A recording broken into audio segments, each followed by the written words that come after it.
Right, we're back. Red Zone DFS, another week 8, right? We're on to it. Can't believe how fast the season's going. No, it's a pretty unfortunate. I wish we can just rewind time and do it over again. Yeah, definitely some last week was a little bit unique. I think, I was the biggest one or most angry last week, right? Like Sunday night I had folded up my laptop and I was pretty close to quitting DFS altogether, but rebounded, regathered. How the weeks go for you guys? I just Sunday night hammer saved me. I kind of went all in and did some full game stacks, and Lockett was my highest owned, one of my highest owned players in the entire week. I had minimal exposure to DK Metcalf. I was losing quite a bit of money, about half of what I invested on DraftKings last week before the night game started, and I ended up coming out about $75 ahead in profit. So nice. So I was so not confident that it was going to go my way that I threw quite a sizable bet down on the over, which hit. So we ended up doing okay last weekend. But I mean there was just a few spots that if looking back at my lineups, if I would have hit just on a few more guys, a few of my punts, if Deebo Samuel had been able to get into the end zone, that I finished with a 240, 245 score. I mean, I was almost up there in a bunch of the tournaments that I was playing. So it was one lineup that I ran across 3 different tournaments that ended up really saving my ass. So had a good night on Showdown on Sunday night too. Had Lockett all over the place in the captain spot. So yeah, it went pretty well. It went better, much better than I thought it was going to go at about 3:00 on Sunday. So, yep. Joe, I think you were similar to me. Yeah, I looked back at a lot of my lineups, and I would have 6 guys, including my defense, putting up 20, 25 points plus. I had some guys even hitting 40 and Lockett hitting 50. My player pool was right, and that's why it was so frustrating. I didn't cash in any GPPs last week, but that's going to happen. I'd have 6 out of 9 guys go crazy, and then 3 guys not even do average. So definitely have my boomer bust guys. That's what's going to happen in GPP. You just got to hope all 9 guys hit to make it all the way. You're looking for 8 guys or 7 guys to make money, 8 guys to make good money. So GPP, things are going to happen. But this week, I'm definitely going to diversify a little bit and have more cash games going. I'm still going to have my GPP, but I'm going to kind of distribute my cash games to make sure the bankroll stays a little more steady. Yeah, and I think the challenge was, like always, right? Like you have these weeks that pop up where 1 to 2 guys like break the slate, right? And if you don't have both, you have 0 shot at winning. And that's what sucked. I had Adams and Lockett in every other lineup, and they just none together. And I played a decent amount of Adams, not as much obviously as I would have liked looking back at it, but I was about 80% on Metcalf, and I full faded Lockett. So. You roll with it, and you that's move the thing. on, You gotta stay confident. You have the right player pool going. We have the right teams going, right? Just all the cards don't fall the right way sometimes. So yeah, well, and then it was especially triggering when DK Metcalf, like I'm on the cusp of the money, right? And he gets a 50-yard touchdown call back, for a hold, and just it was like one of those days. But whatever, we're on to the next one, as Belichick would say. So, Jim, running back, what are we thinking? So running back, I mean, I think it's an interesting week for running backs. Obviously, you've got Kamara at the very top is probably the premium play for me for this week. Who knows if Michael Thomas is going to be back? I don't know. He's $8,200. He's very expensive, but against a Chicago team, they're going to be playing outside. Breeze traditionally doesn't play great outside. I think Kamara could have, one of those games where he maybe only has like 80 or 90 rushing yards, but I could easily see him having like 8 or 9 catches for like 65 yards and like 2 touchdowns. Right. Yeah. But I see, I don't quite have my running back exposure figured out yet. I think I'm going to have my heaviest exposure be to Derrick Henry against the Bengals and just call it a day if I'm going way up top. I really like Dalvin Cook. I would like to play Aaron Jones, but we have no idea what's going to happen there. Well, it's just kind of like last week. All my Aaron Jones shares that I had right before lock, I pivoted to Williams, and in those lineups that I pivoted to Williams, I also pivoted one of my receivers up from a punt to lock it. So that's what really helped me be successful last week. So I'm going to kind of follow that moniker again this week. And everything I'm reading on Jones, or I saw today, was saying that he's still highly questionable. He's not really practicing, and they're going to be cautious with him. Like, I think Green Bay feels they can win this game without him. I mean, Minnesota's fire selling their team. Like, I would be kind of surprised at this point if he plays, but I'm with you. I think he's in a great spot. So if he doesn't play, I'm more than willing to play Jamal Williams at 6,100. Yeah. A lot of people are not going to play him. People were all over him last week. He was in the mid 4,000s. Yeah. DraftKings has been doing a good job this year of elevating players who may pop into a starting role due to an injury. So that's an easy pivot. You save some money going down to him. I really like him. I would really hope, going down a little bit more. Giovanni Bernard is going to be in. It looks like Mixon is not going to play from everything that I've been reading. So it looks like, another good week to play Giovanni Bernard. Jerick McKinnon is, if we're going to play a Niners running back, he's my favorite running back to play this week. Not necessarily or my favorite Niners running back, not necessarily because he's going to get a lot of carries. With no Debo out this week, they're going to run him out of the slot. They're going to run him on routes out of the backfield. He's going to get similar usage to what Debo and Ayuk were getting together. It's just going to kind of transfer over to Jerick in my mind. We've got Tevin Coleman coming back, but I just like him for his receiving upside and basically a surefire shootout, basically. Yeah, I wanted to squeeze him in. Like, I know we said we'll just kind of dive in when you bring up names. He just scares me, dude. Like, he has not looked super explosive since that first or second game. Coming off 3 years straight of injuries, and Shanahan is usually like a little coy on these things. I don't think it was a situation where they were giving him a break. Like, he kind of got benched last week.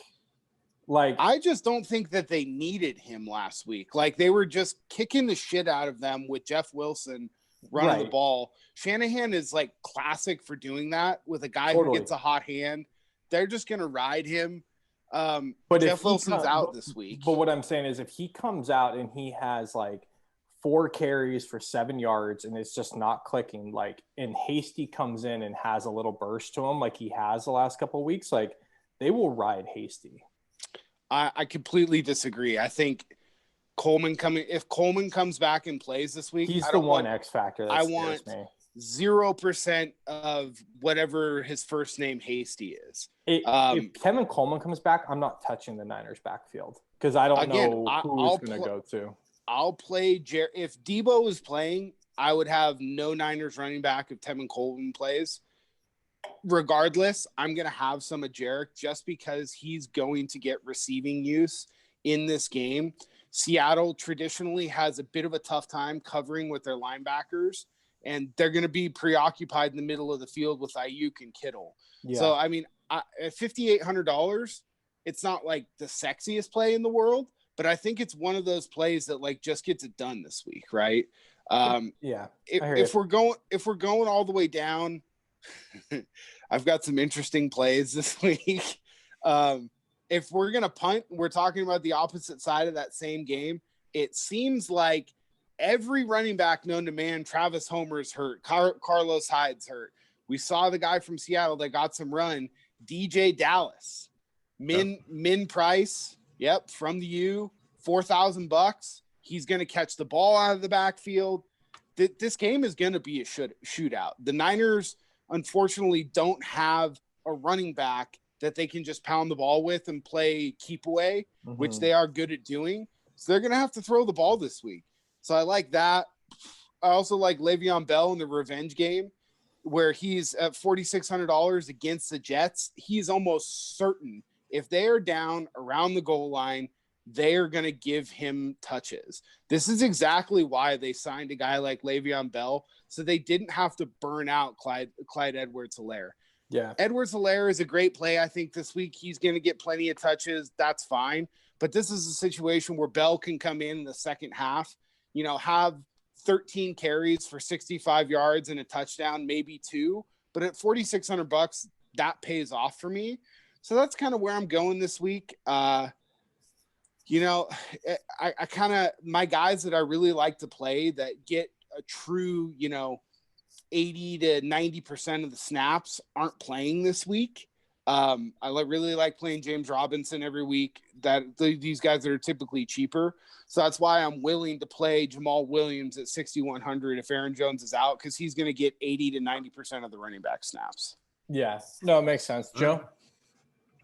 I'm going to tell you my favorite guy this week is Myles Gaskin for the Miami Dolphins.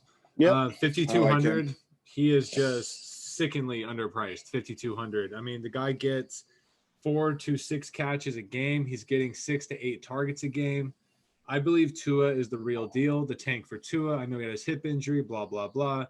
Tua is an automatic upgrade of Fitzpatrick. I know Fitzpatrick's fun, but Tua is that much better.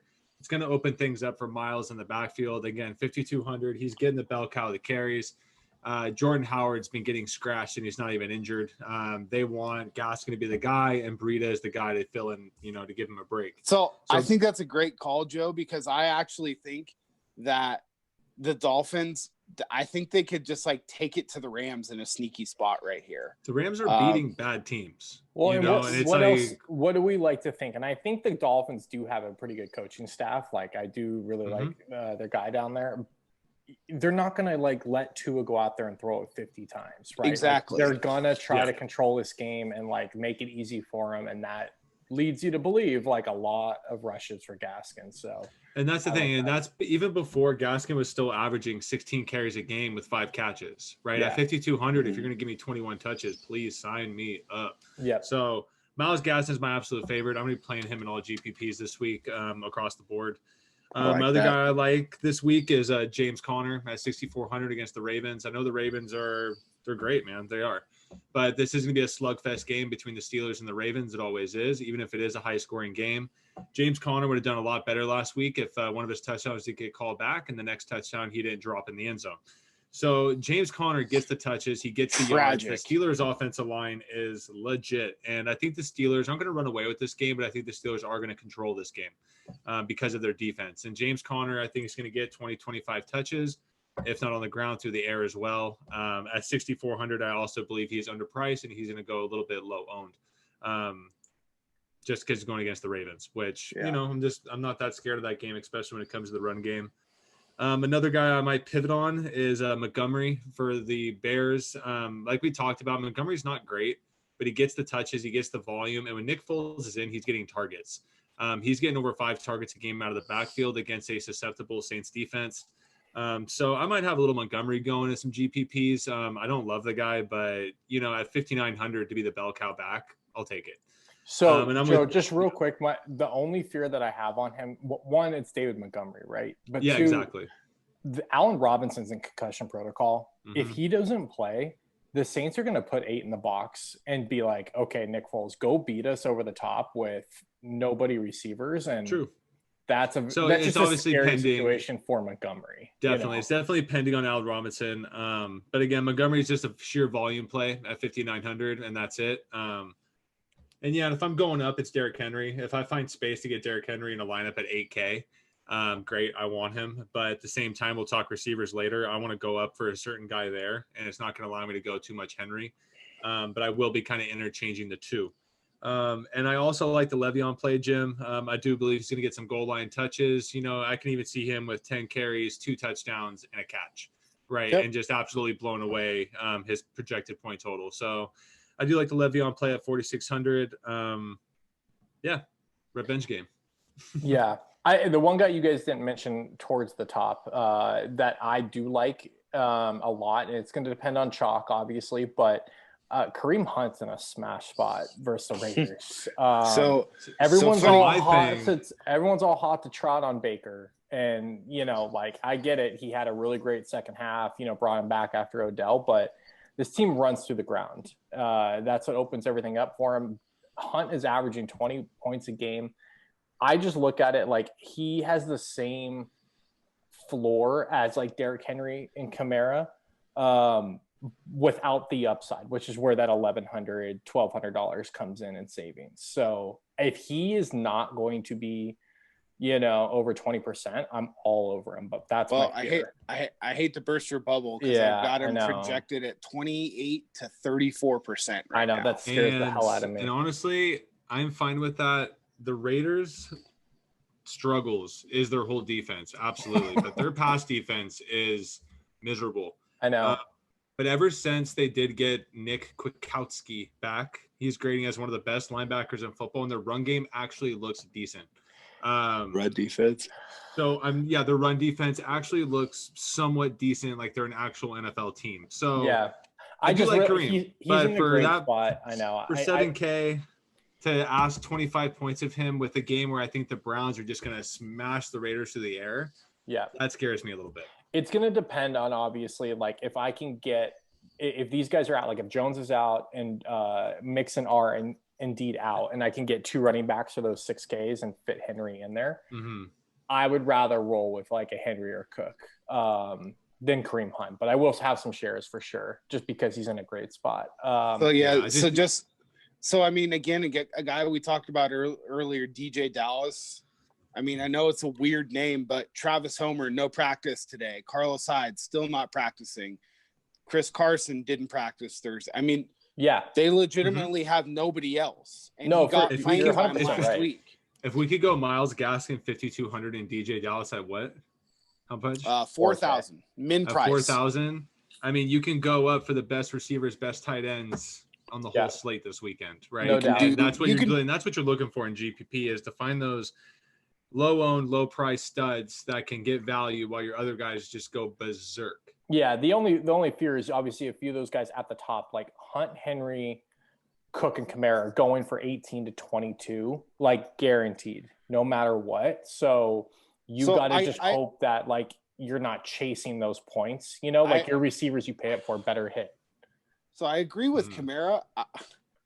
I mean, I don't know. I mean, I think there's a situation where, Kareem Hunt has been a little bit banged up. He has. They're limiting him. Like, they're not putting full force on him. There's certainly a situation, Vinny, that I can see that they get up so much so quickly against the Raiders that, like, Kareem Hunt could go, 17 carries for 88 yards and a touchdown. Yep. And at 35% ownership, that's just not going to get it done. Like, I would much rather just pivot away from that. No, absolutely. But the one positive, Kamara, the one positive of Kareem Hunt is the Raiders just cannot cover a running back. So they can't do it.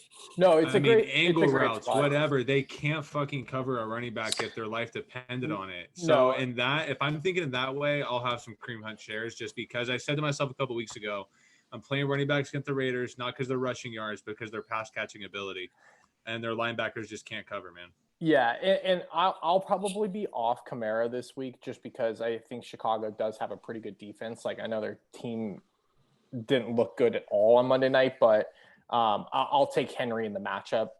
But for Henry, Cook, and Hunt, it's going to come down to ownership for me and where I go. Like, I think all three of those guys are very similar in my opinion. Then you're playing Dalvin Cook, because what I'm looking at right now is Dalvin Cook is not even cracking 10%. Okay, then I'm all over Dalvin Cook. Yeah. So he's healthy this week, which I think he is, and they're just being careful with him right now because they're coming off a bye week, and they said he was actually ready to play last week if they had a game. Yeah. I really do like Dalvin this week. The only thing that scares me is that game flow to the Packers just start smashing, and then Adam Thielen and Kirk Cousins are the guys you need to have.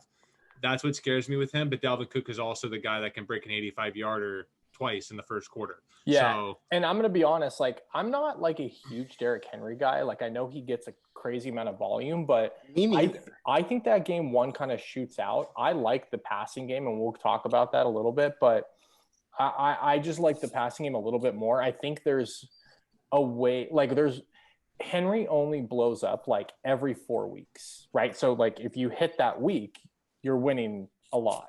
If you don't, the 17, 18, 20 points, like you can make that. Jamal Williams hit that last week. Gio hit that last week. So I don't think he's like a must play by any means. Right. So a few of the other guys, I really like Gaskin too. Joe, you talked about it. The one guy that you guys just didn't talk about that I do have some interest in is Melvin Gordon. I know he's not, anything spectacular. He's the only show in town. He's getting all the carries. He's averaging Philip Lindsay was limited today after concussion protocol, which means it was not a serious concussion at practiced. all. If he's I'm scared of that because they're gonna be sharing carries on Sunday. No, I hear you. It is a revenge game against the Chargers. I know Fangio doesn't give a shit about that, but sure. I need to see. But if Lindsay does not play, I do like Melvin Gordon. For that price tag, again, 15 points, like can go 3x. I'm okay with that.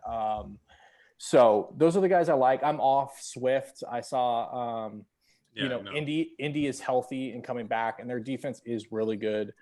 Darius Leonard is the guy who I was most worried about, and I saw he was full participant today. So I'm off the Lions altogether. Off a bye week, like they're going to be ready to come out storming, I think, the Colts. So that's kind of where I'm going.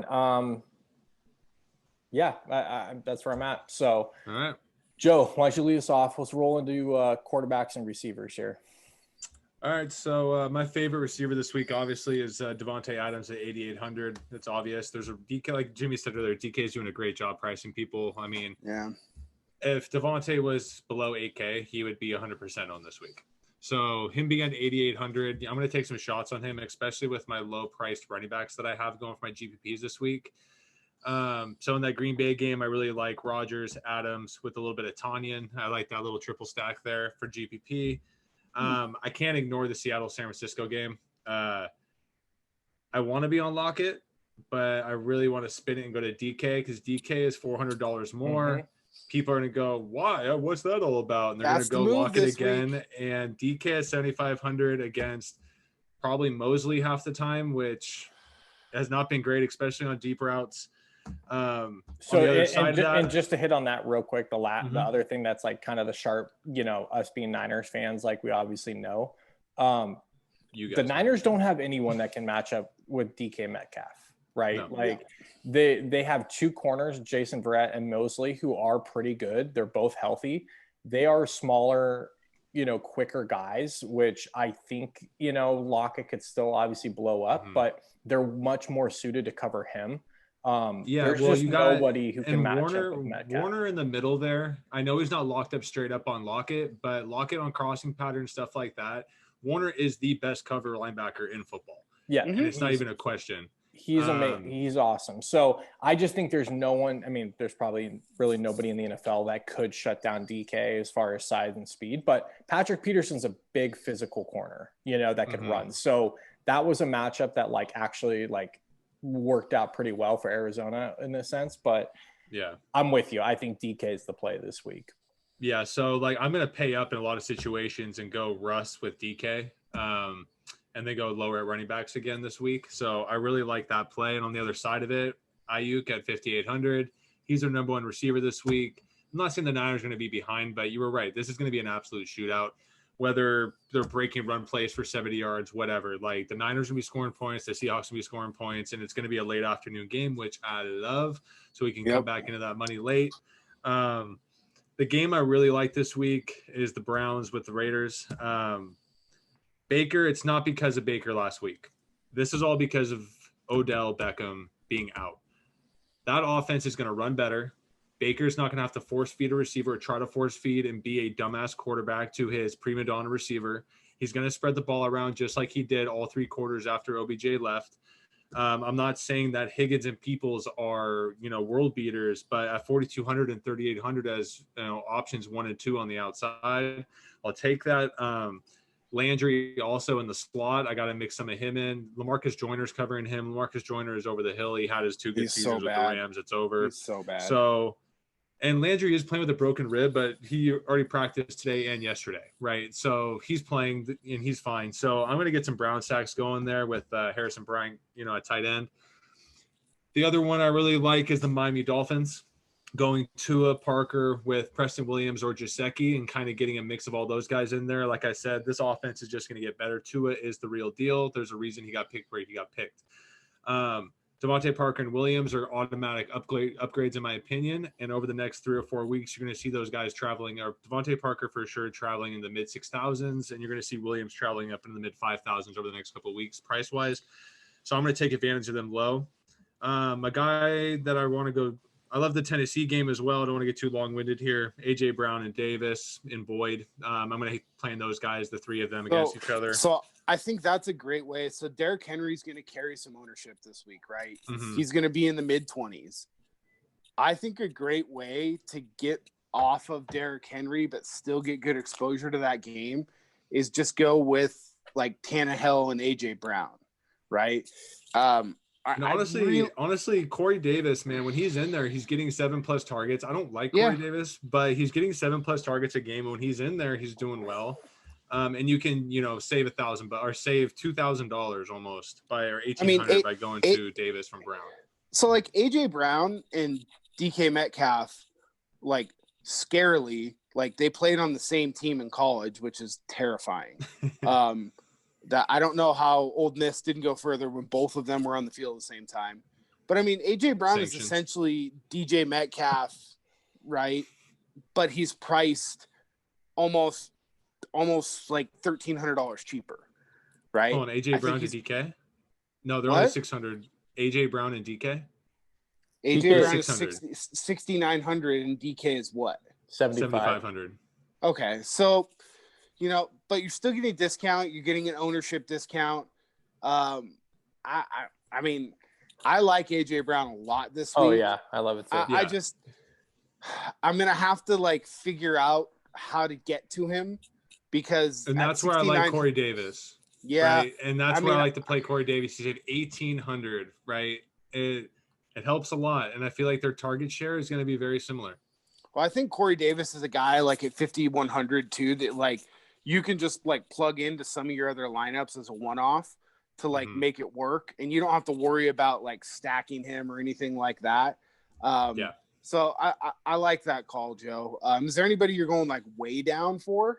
Yeah, there's only one guy I'm going way down for. Guy. And I was on him last week and he was the top receiver for the team. Denzel Mims. No, this is all based on if Crowder is playing. Actually, it's not Crowder's playing. This is if Perryman's playing. Crowder's a slot guy. He might take some target share away from Mims, but Mims is an outside guy. Mims is legit. He's a good player. He's a great athlete. He's healthy. And he has a shot at 3,200. Again, he got me the points last week. 4 catches, I think 42 yards, and he did it for me. Yeah. And that he was so cheap. So I do like going down for Mims there, especially in lineups I want to get Adams in, or I need to like find tricky ways to get Adams in the lineup. I do like that a lot. The other guy, again, that's mispriced for the second week in a row is Allen for the Chargers at 6,200. He's getting 31% of the targets there with the Chargers. Herbert's absolutely on fire. And Denver's slot corner might be one of the worst in the league. So at 6,200 with Allen, I mean, he might be looking at a 13 to 15 catch game. Yeah, people are liking Allen this week. He's carrying ownership right around 20 to 25%. Yeah. So, I mean, I could definitely see that. I'm not going as crazy on ownership this week. I just want to have my guys in my player pool, right? And there's going to be my one-offs, that have, under 5% and my quarterbacks and my random stacks. So honestly, not too much as long as I don't have my whole lineup is chalky, then I'm fine. Yeah, I honestly only use it as like a tiebreaker. Like if it's between two guys that I can't really like decide, like, okay, should I go this guy or this guy? And it's people that like I'm kind of indifferent to. If the ownership is swayed really far one way, then I'll think about getting off that person to go into somebody else. But like you said, the type of tournaments that we play, like I'm just gonna play my guys. Except for guys like Kareem Hunt when it starts to get into like 30 to 40%. Yeah, 30-40% is ridiculous. I've started to notice that like, these ownership projections are across all different tournaments, right? In single entry, that 30%, 32% is probably going to be closer to like 40. Yeah. Yep. So if I can get leverage on almost half of the people in the tournament just by going away from like one guy like that, I'm definitely going to do it. So that's really the only time I look about ownership. Vinny, who are you looking at? Who are you looking at for receivers? Yeah, and one last thing on that. For me, at least, at receiver, like it's just too many variables for things to go wrong for that person not to hit. You know what I mean? Like, the line's got to protect. The quarterback's got to deliver the ball. They got to not have pass interference on them. They got to get, there's just so many things. So, or your receiver you have in 2 lineups doesn't tear his ACL in the first play of the game. That would be helpful if that doesn't happen. Not great. I would have cashed in both of those if Odell didn't completely blow his knee on the first play. Jim, what are the top one of those kind of weeks receivers for ownership? Adams at about 20 to 23%, Allen at 20 to 22%, Tyler Lockett at 16 to 18%, and then Tyreek Hill at like 15 to 17%. That's fine too. Got it. So I can see the Chiefs all like sitting on the bench after halftime with their leg crossed over, just chilling, drinking coffee. No, so like the Jets are at least playing hard. Like that was going to be my guy. If he was under 10%, I was like kind of all over Tyreek. Like I think you're fine. I mean, that ownership, 15 to 16%, that's fine. I think you can still be all over him there. For sure. I mean, he's 6,700 and a guy that legitimately could break the slate. He hasn't done it yet this year. This is the perfect matchup. He's not getting that many targets. Yeah, he hasn't had a 100-yard game so far this year, and it's because they really haven't had to. Right. And he's only getting 14% of the targets. But he had 10 targets last game versus Denver, and they were kind of blowing them out. So the thing with him against the Jets especially, like, I don't think the Chiefs are a team that want to mess around. You've heard some of the comments, which are kind of joking this week. Like, I think they want to come out and throttle them early and hit them hard and just be – like you said, up by 30 at halftime. We saw the Bills let him hang around. Like, I think they kind of got a warning there. Like, well, the Bills are in a. No, I get it, but you know what I'm saying? Like, the Jets can hang around if you're not coming out and like taking things seriously. So I could easily see, 2 60-yard touchdowns to Tyreek this week, on breakdowns or something like that. So he's definitely interesting for me. I do like Adams, but man, that price is so tough. Like he's in an amazing matchup, but the thing is, Vinny, like I got like this Baker stack going where I got Baker, Higgins, and Peoples, and I'm still able to get guys like Adams, and Connor, and even a guy like a Dalvin Cook all in the same lineup. It's nuts. I hear you. So what I'm saying is there's ways to get up there this week. There is. I guess what I'm getting at is like Devontae Adams has 2 games this year at 45 points, and he's got 2 games below 10 or at 6 and 12 points. Like 88, that's just a risky play if he's going to be 22, 25, 30% owned. Like that's a way for me. I don't know. I'm just kind of looking at it like instead of 8,800 and having to pay down in other spots, I feel like in that 6K range, I could easily get this like the same production out of 3 good players, right? Like AJ Brown, we talked about. I like Justin Jefferson is in a Vinny, if Aaron Jones does not play, I don't think that you can get the same numbers out of those guys. That's really fair. If you look at the splits from when Aaron Jones doesn't play, Devontae Adams just goes absolutely nuclear. Yeah. And it's vice versa too. When Devontae Adams doesn't play and Aaron Jones does play, he just goes absolutely nuts. But like to Joey's point, like I have a lineup with Devontae Adams, Dalvin Cook, Russell Wilson, DK Metcalf, all in the same lineup. Yeah, no, it's definitely doable for sure. I'm just saying. And I mean, this lineup looks great. I mean, it's Wilson, Cook, Gaskin, Adams, Metcalf, Mims, Trey Burton, DJ Dallas, and the Dolphins defense. Yeah, with the Trey Burton call. No, I hear what you're saying. Like, there's definitely a lot of good pay down spots. I'm just saying, like, I think there's some guys like Jefferson, like AJ Brown, like T Higgins, like that. True. That have they all go for 20 points, and then you have Adams goes for 40, but then Mims skunks it, and Rashard Higgins puts up 6 points. Like you're still coming out ahead, right? Like you're just looking at it from that perspective. So fair enough. Anybody that Joe didn't mention that you're going all the way down for? I know you're a Mims guy this week. I do like Mims. Very similar to the Tyreek Hill call. He's my guy. He hasn't blown up yet. I do like Nicole Hardman a lot as well. So my only argument with those Chiefs guys, like they're home run guys right now, only getting 14% of the target share less between Tyreek and Hardman. You get a guy like Ruggs, which hasn't really fully proven he can just completely blow up yet, right? He has that one game for 2 catches, 120 yards and a touchdown. Yeah. But at 4,900, a guy that has the same game-breaking speed, that's going to go way lower owned. Like, if I want that home run guy, my fuck it home run guy, I kind of would rather have Ruggs than Tyreek based off of ownership and pricing.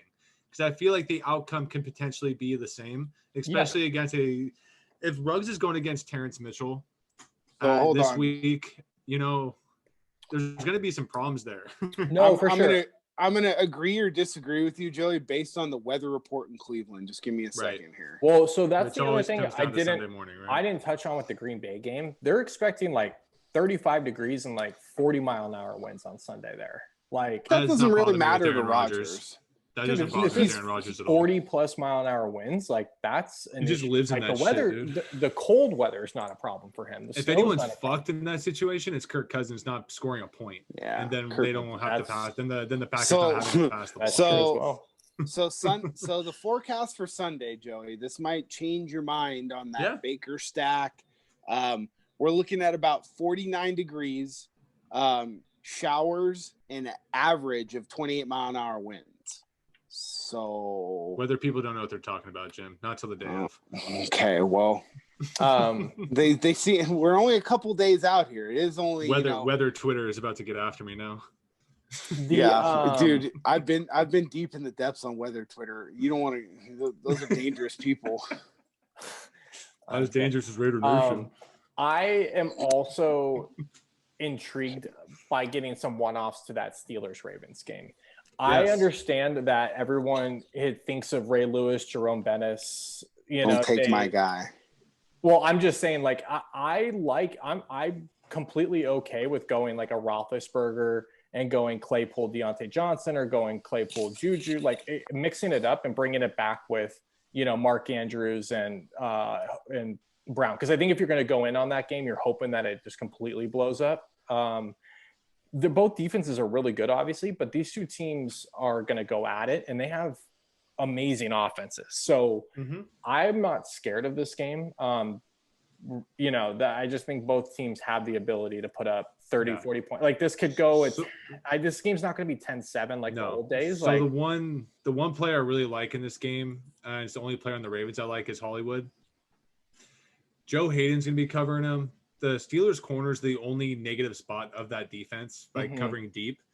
I think Greg Roman is a fraud, and always in his second year coordinating anywhere, defensive coordinators figure him out and start shutting things down and make guys like Lamar or Kaepernick throw the ball. Well, you think he's a fraud, huh? I know that he's a fraud. Okay, but no, I do. So if there's one guy, it's Hollywood. But on the Steelers side, I talked about earlier, I love Connor, but who I really love is Deontay Johnson. I know he's putting up all the numbers, but if you look at the target share, Deontay is getting 30% target share, while Juju and Chase are getting 14% each.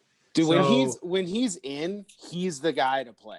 You're absolutely and Roethlisberger loves those little quick passes to him and throwing inside. Roethlisberger just doesn't have that cannon he used to. He's still a great quarterback, but obviously Juju's just not getting hit down the field on the outside anymore. So Deontay Johnson coming in at about 3 to 4% ownership. Dude, all of them are in great spots. He's not even on the injury report. All three of them are just elite, and they're all at 55, 54, and 5,200. Like I will have all three of those guys sprinkled into all my lineups. Like I'm gonna fade Claypool. Yeah, I'm fading Claypool too. I can't play all three of them. I'm just gonna play Deontay Johnson because if you go back and look at the game splits, when all three of them are healthy, Claypool just kind of disappears. When one of those guys gets hurt, Claypool goes nuts. Yeah. Right. And I think that, he's a bigger, more physical receiver. And I think the Ravens cornerbacks match up a lot better against a receiver like that. Same thing with Juju. Juju's not like a super burner. Deontay with a small, quick, short area speed, like Joey said, like Ben likes throwing to him. No, I hear you.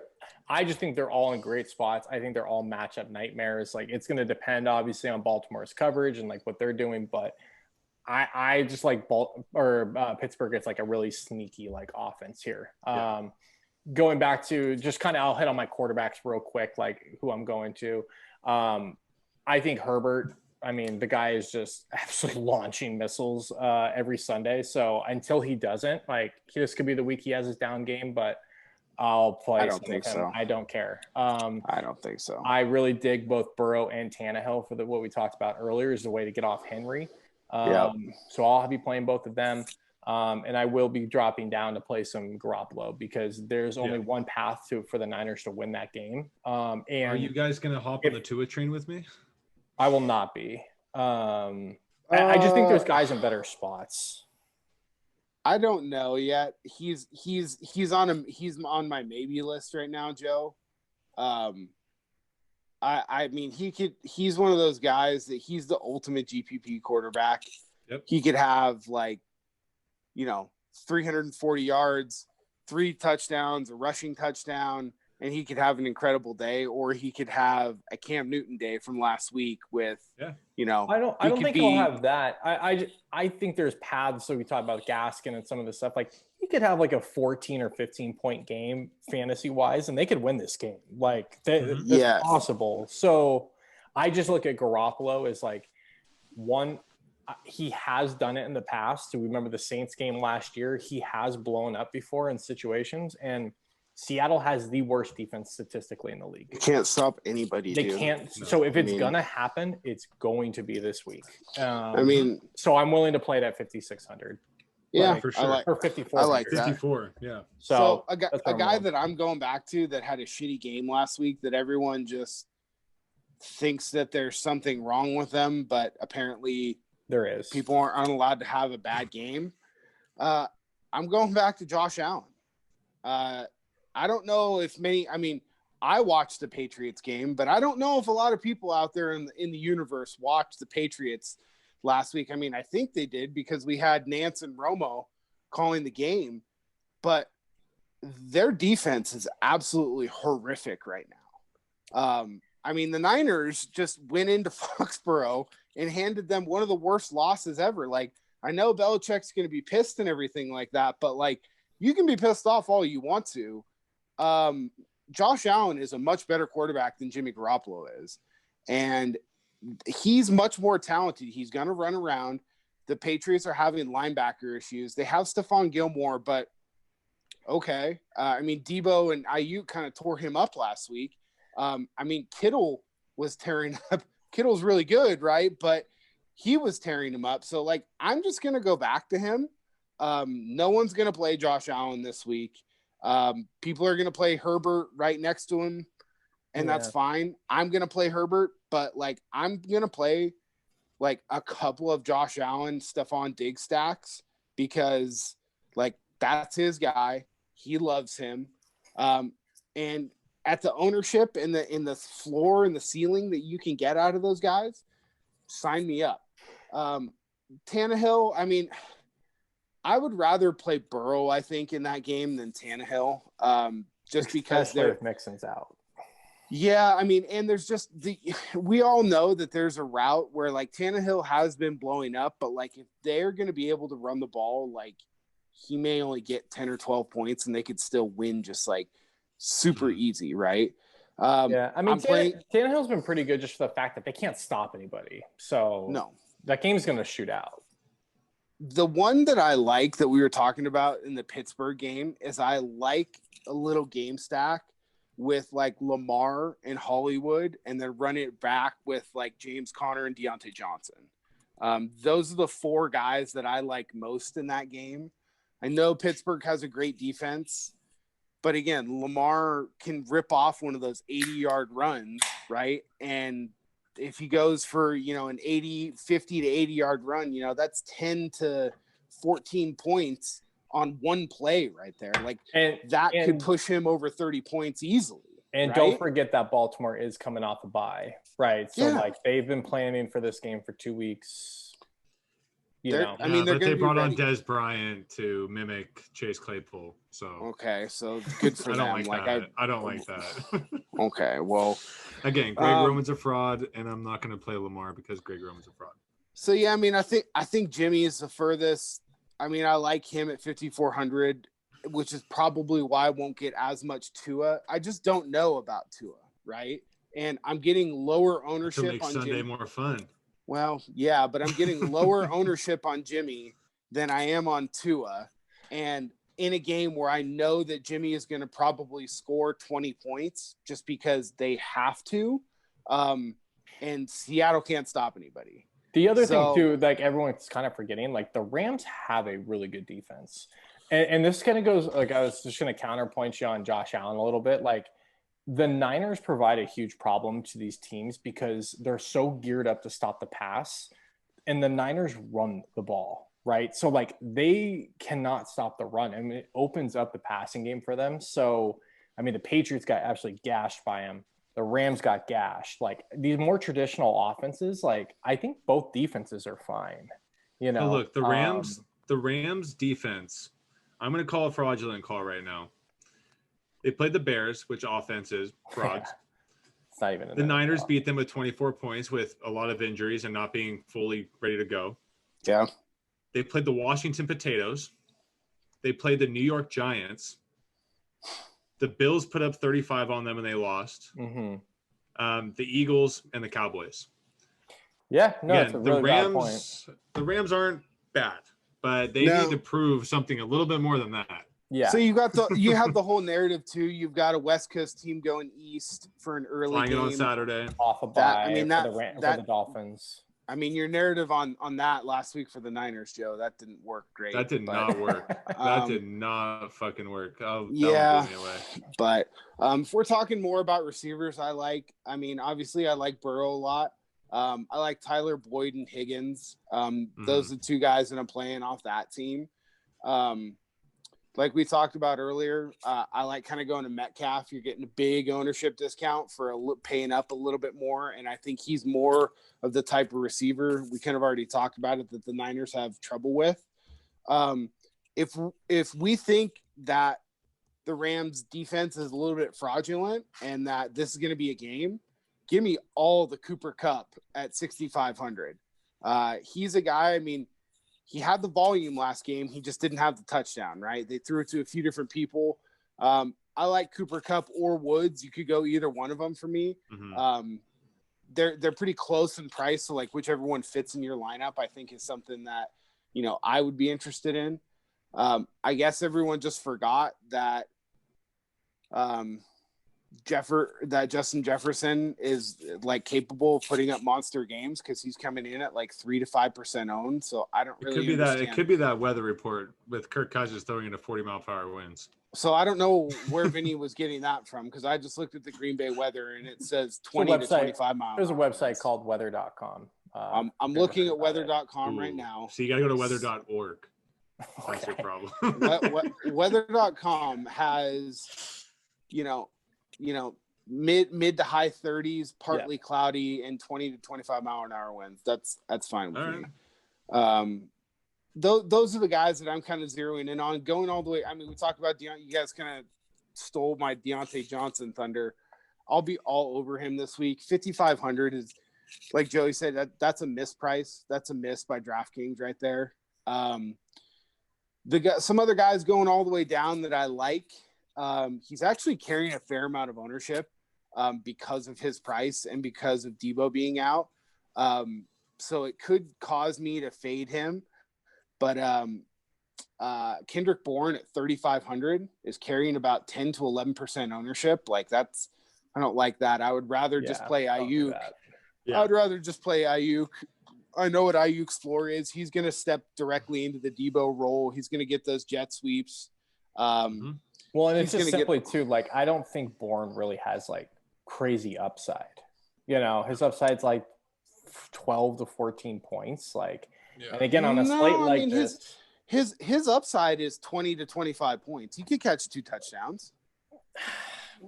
See, that's where but it's not in the like massive range of outcomes, yeah. right? Because what scares me is Jimmy just not being on, right? Which he can just do sometimes. He just comes out and he's just not hitting passes.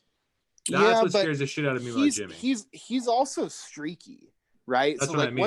once he starts once he starts playing well in a few games, like he'll roll a good game into another good game that's kind of how the Niners got to the Super Bowl last year. Is like Jimmy just kind of built up some confidence, and towards the end of the season, like they were just rolling people, right? I don't know. I'm looking for one more guy down here. But you were just saying though, like the Patriots defense are frauds right now. Yeah, Jimmy went 20 to 25, but he had 2 picks, no touchdowns. Right, didn't get his 300 plus game. I get it. I like Jimmy, but sometimes he just shows up and you don't know what Jimmy you're gonna get. For me, scares the shit out of me. I'd rather be playing Tua, which I don't know what I'm gonna get. It's purely a price point in a situation. Like, I don't know what I'm gonna get out of Tua just as much as I don't know I'm gonna get out of Jimmy. Joey, it's the same thing for me. Like it doesn't matter. You guys talked about it a week ago or 2 weeks ago.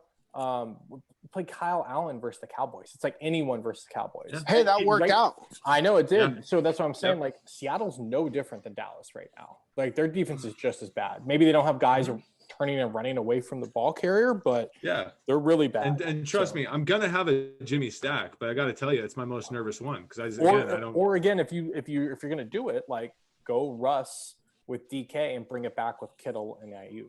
Exactly. So like that's a safer floor for sure. I don't know because like if you play Jimmy, right? Like I have a Jimmy stack where it's like Jimmy, Ayuk, and Kittle with Metcalf and Lockett. Mm-hmm. Right? No, there's different ways to do it. I'm saying if you can get your terrified of Garoppolo. Because Russ really isn't in the past, you were scared about not playing Russ because he had the rushing upside, right?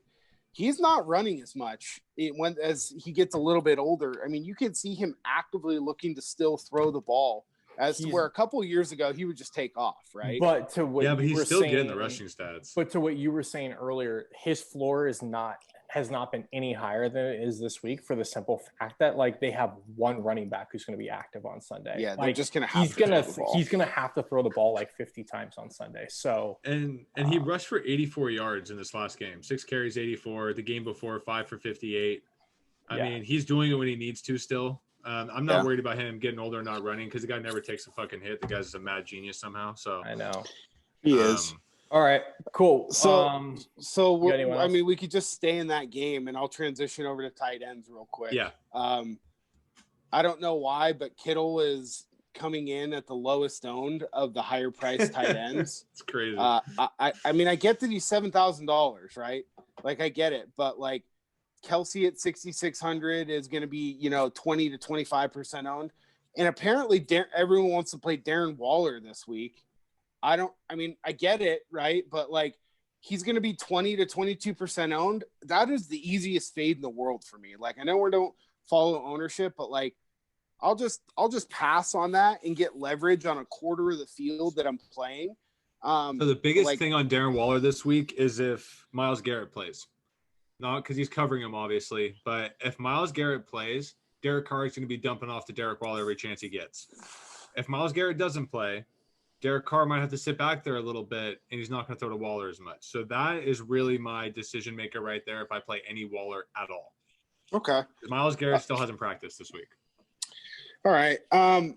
I'd rather go to the other side of that game and play Harrison Bryant for $3,200. I thought his name was Hunter Bryant. You're saying no. Well, H Bryant, it's okay. No, I actually don't know. I literally have no idea. He's probably going to be bagging groceries next year anyway, Vinny. So it is Harrison. Pretty sure he was like a second round pick last year. Yeah, don't worry about it. I threw out. I don't know why, Joe, you don't like the Trey Burton call. Phillip Rivers has always loved his tight ends. He's $3,500. Phillip Rivers is an absolute noodle arm loser who can't get the ball down the field. So like that's harsh. Well, I mean, look, he just looks like the pasty loser who doesn't know about birth control and has like 600 kids, right? You racist. So, well, look, I'm whiter than anybody, right? But I at least tan up a little bit, and I don't throw like 3/4 arm. Like, I mean, come on, like he just can't get it that far downfield. Trey Burton is a guy that is obviously healthy now, and they've proven that they really want to try and get him the ball. Just like Hunter Henry in, San Diego when Phillip was there, just like Antonio Gates in San Diego when Phillip was there, like he just likes throwing to the tight end. And if we're talking about that team, like I'll take that, right? My guy on Miami that I am playing a lot of this week that people are just not going to own at all is Mike Gesicki. Yes, sir. We had some weird shit happen last week. Every tight end besides Gesicki caught a touchdown, it felt like, on the Dolphins. I'd never heard of those guys before, but the Rams are horrible in coverage versus the tight end. And it's not just that. It's Fitzpatrick, for some reason, just didn't like throwing to the guy. Guy had no guy rather throw to Jakeem Grant than Mike Gesicki, and I think Tua is going to turn that around. Fitz is not a tight end guy. Fitz isn't air it out 60 yards down the field. And I think Tua is going to kind of, again, bring it all together, and I think Gesicki is going to be a monster. Yeah, I think Tua is an extremely smart football player, and I think he's going to look to be more conservative in this game, and I think he'll look at the smaller, short to intermediate routes over the middle or just near the sidelines to guys like Gesicki. I really like that play. If we're going full punt, I'm going back off a bye week. The first two games, before they went into this bye week, they had proven they're trying to get this guy the ball more and more. Down at 3. No, not Troutman. That was a bad 1 week experiment. We're not talking about that anymore. Thanks for bringing it up. I'm going back to Irv Smith at 3,000. It's a good call. He's a red zone target. There is going to be a little bit Rudolph weather. Might be on. I think Rudolph's on the trade block right now. Mm-hmm. Rudolph is absolutely horrible. I know he's a big PMT guy. He's a big pass blocker. He's a blocker, man. He's funny. Just take him off the field and dude. He's Lee Smith. He's Lee Smith. The guy just blocks. That's what he does. Fine. So that's where I'm going at tight end. I'm going Kittle. My highest exposure is probably going to be Kittle, Irv, and then Trey Burton, and then I'm going to sprinkle some of those other guys in there. But those are my three main ones that I'm going to. Full fade on Waller. I just don't like the play this week. Yep. My top guy is Kittle. I'm going to have as much Kittle exposure as I completely can. I think he's going to get points first through fourth quarter, maybe even in overtime. Kittle's going to be their guy because, again, Debo's out and they have a lot of running backs out, and Kittle's just an absolute monster. If I'm going down a little bit, it's Gesicki, like we talked about. I think Tua is going to target him, and Gesicki's going to have his highest target volume of the season. Another guy that somehow just disappeared off everyone's radar is Jonnu Smith. I know he's had 2 bad games in a row coming off that ankle injury, but at 4,100 against the Bengals, dude, Jonnu's still a monster. And at 4,100, I'm just surprised by that. He should be at least a 5K to 5,500 guy weekly with the way the Tennessee Titans are playing right now. So I love Jonnu. I like Brian at 32. I feel like if I just only have 3,200 left when I'm building, I'll put Brian in as a flex or something, but I don't think I'm going to be making my stuff around Bryant. I'm there with you, Joe. Earlier I built a lineup and the first guy I put in it was Kittle. Right. And then I'm not doing that with Bryant. If I have $3,300 left and I have a tight end and a defense that I got to put in there, I'll just put Brian in there and just call it a day. I'm right there with you. He's not somebody I'm going out of my way to put in my lineups, but if I land, I do love a possible Gesicki and Irv stack as a tight end flex. You can go super high on receiver everywhere, right? So I mean, that might be something I'm interested in this week. Ooh. Is that something you might be interested in, Bob? What if I was to tell you? You could get Irv and Gesicki and go high on tight ends. Is that something you might be interested in? Like, what if I could tell you you'll get 3 tight end targets this week and skunk? All right, we're not the Bears. Hey, we don't have 7. hey, You can't have hey, 7 tight ends playing. Whoa. All right, is that all you got, Whoa. Joe, or you got anybody else? No, that's it. You're up. I'm on the same thing. If Kittle's going to be that low owned, I'm going to be about 80% share on him. Without Debo out, like it's him and Ayuk, and what do we talk about against the worst defense on the slate? Like, let's do it. So I like Kittle a lot. I like Burton. Bryant's obviously an easy pay down.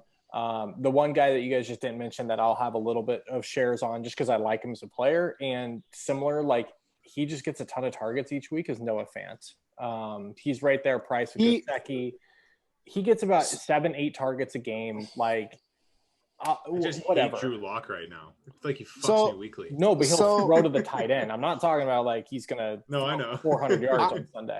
I'm off him just because of how I watched back their film a little bit because I was surprised at his stat line last week, and he was just his ankle is still not right. I know running. He can't plant off of it. He's rounding off his routes.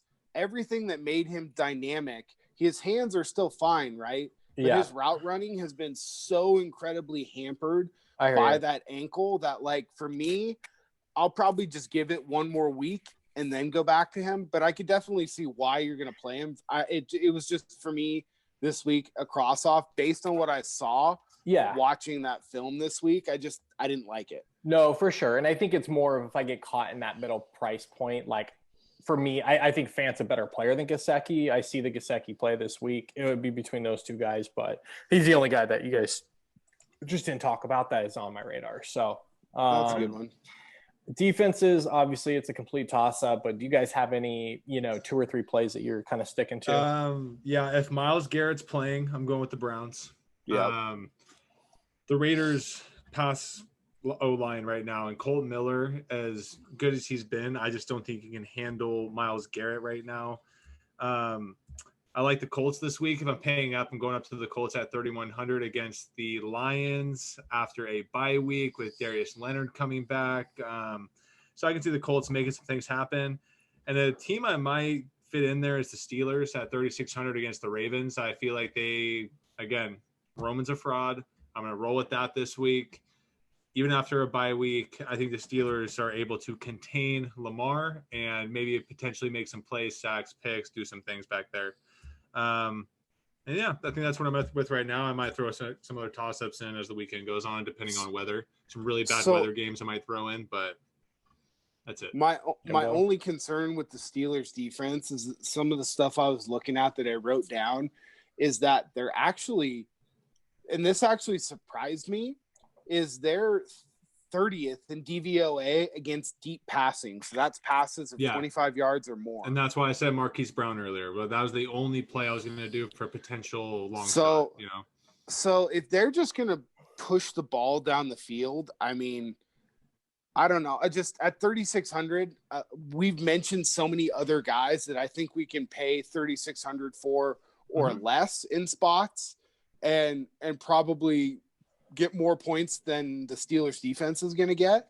And too, like they may like really slow Baltimore down, right? And like, completely like bottle them up, but Baltimore is not going to make like a ton of mistakes. Lamar could throw a pick, but like he's not going to get sacked a ton just because he's so fast. And it's a little bit, I see what you're going at. I think the Pittsburgh could dominate him, but I don't know about like, I just think with the defense, it's very rare you're going to get in a situation where you're going to get a top 3 defense in the NFL at potentially below 3% on the slate. And sometimes you just got to say, you know what, the defense is gonna go king in this game. The kind of off the wall, the defense that I want to go to a little bit is the Dolphins at 2,400. I'm just scared their ownership's going to be through the roof. That's not what I'm seeing. Well, that's good. That was my worry. I was like, I think the Dolphins are going to be like after their shutout last week. So the Saints are the highest owned defense right now at 10%. Chiefs are the next highest owned at 9%. Patriots. Who did you say before you got into ownership? Who was the team? Dolphins. Oh, okay. I like the Dolphins too. Colts, Titans. I've yet to see the Dolphins on here, Joe. I mean, they're going to be sub 4%. That surprises me, but that's awesome. So here they are down here at 2 to 3%. So look, I mean, we kind of talked about it. I think the Rams are kind of frauds myself, just like you do, Joey. Jared Goff does all kinds of weird stuff. And if you watched that game with him last week, he easily should have had a couple turnovers. He got lucky. He was throwing some really suspect balls. And at 2,400 for a defense playing at home versus a West Coast team, and like you guys said, like I really like what the Dolphins are doing from a culture standpoint. They're not just getting like rolled over anymore, and they don't quit. On top of that, they're 3-3, so they're in the hunt. And you can tell, like, they're interviewing defensive players about Tua coming in, and the defensive players are fired up. So that's right? You know how a team is when that new guy comes in, the whole team is going to be rallying around that, and they're going to want to get Tua his first win. Well, I love this call. And honestly, Jim, like, I wasn't saying the Dolphins were a bad play. I just thought, like, everyone's going to be on him after his shutout, and their defense has been playing well. I was not expecting them or ownership to be so low. So yeah. I think, like, I'm with you. Like, just to touch on that real quick, I think the Dolphins are home dogs. Like, they're going to come out of the bye week, like, just fired up. The future is there. Their quarterback of the future is in